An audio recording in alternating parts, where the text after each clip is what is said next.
नमस्कार दोस्तों, धूली the blogger में आप सबका फिर से स्वागत है। दोस्तों, आज के इस वीडियो में मैं आप लोगों को कुछ कारण बताऊंगी जिस कारण से आई हुई लक्ष्मी भी चली जाती है, यानी आपको टाटा बाय बाय बोलकर। जी हाँ, क्योंकि बहुत सारी चीजें हैं जो हम अनदेखा कर देते हैं, लेकिन आज के वीडियो के बाद से आप इसे अनदेखा नहीं करेंगे और अपने लक्ष्मी को स्थिर करेंगे।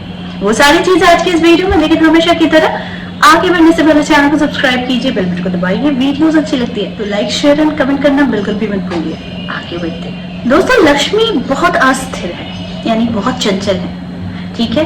तो लक्ष्मी को स्थिर करने के लिए भी किन्हीं चीजों का बहुत ज्यादा ध्यान रखना चाहिए। अक्सर आप लोगों ने देखा होगा कि बहुत सारे लोगों की भीड़ में कुछ लोग अचानक से बहुत जल्दी बहुत ग्रोथ देख लेते हैं, बहुत इनकम कर लेते हैं, बहुत पैसा आ जाता है उनके पास में।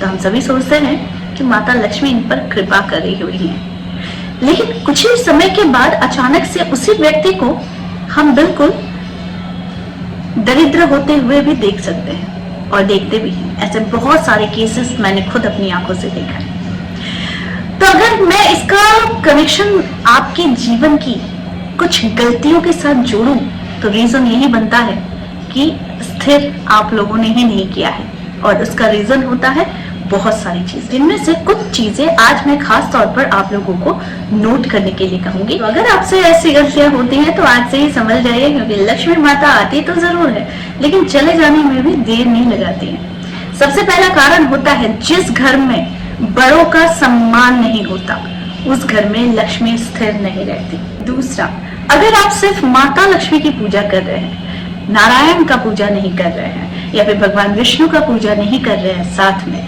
तो भी आपको अर्ध फल की प्राप्ति होती है और इसी से लक्ष्मी अस्थिर होती है। तो इसीलिए नारायण लक्ष्मी की पूजा जरूर कीजिए। तीसरा उपाय, अगर आप किसी के कृतज्ञ नहीं बन पाते हैं, अगर किसी ने आपके लिए कुछ किया है तो आप कुछ समय तक कृतज्ञ रहते हैं और कुछ समय के बाद आप अकृतज्ञ हो जाते हैं, तो फिर भी ऐसे में भी माता लक्ष्मी आपके पास नहीं टिकती है। चौथा, अगर किसी धार्मिक इंसान को जो मंत्रों के जाप पूजा पाठ में हमेशा रहता है, उस इंसान के बारे में अगर आप गलत बातें कहते हैं, मिथ्या आरोप देते हैं, या फिर आप उनका बेइज्जती करते हैं, तो ऐसे में भी लक्ष्मी उस इंसान के घर में नहीं टिकती है। पांचवा, अगर आप हमेशा अपनी दरिद्रता के ही गुण गाते हैं जबकि आपके पास सब कुछ है, तो ऐसे में भी आपको या तो अपने सब कुछ होने का किसी को बताना नहीं चाहिए, लेकिन अगर आप बता भी रहे हैं तो सिर्फ और सिर्फ आप अपनी कमियों को बता रहे हैं, तो ऐसे में भी लक्ष्मी माता आपके घर में नहीं टिकती है। अगली बात, अगर आप हमेशा घर को गंदा रखते हैं और हमेशा घर में कलह का वातावरण रहता है और जूठन अगर इधर उधर फैला हुआ रहता है, तो ऐसे में भी माता लक्ष्मी कभी भी उस घर में स्थिर नहीं होती है। अगला कारण, अगर आपको लगता है कि लक्ष्मी माता को स्थिर करना है तो प्रत्येक दिन सुबह और शाम आपके मेन डोर में आपको गंगा जल का छिड़काव जरूर करना चाहिए। जिस घर में मेन डोर में गंगा जल का छिड़काव या फिर सामान्य साफ सुथरे जल का भी छिड़काव नहीं होता है, वहां से भी लक्ष्मी द्वार से ही वापस चली जाती है।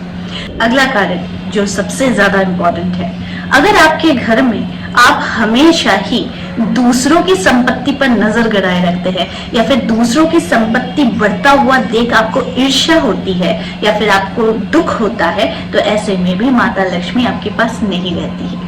तो अगर आपके साथ ये सारी चीजें होती हैं या फिर आप खुद करते हो, आज से ही समझ जाइए, क्योंकि मैंने जो भी कहा है ये प्रत्यक्ष रूप से मैंने देखा हुआ है कि ऐसे लोगों के पास कभी भी लक्ष्मी माता स्थिर नहीं होती है।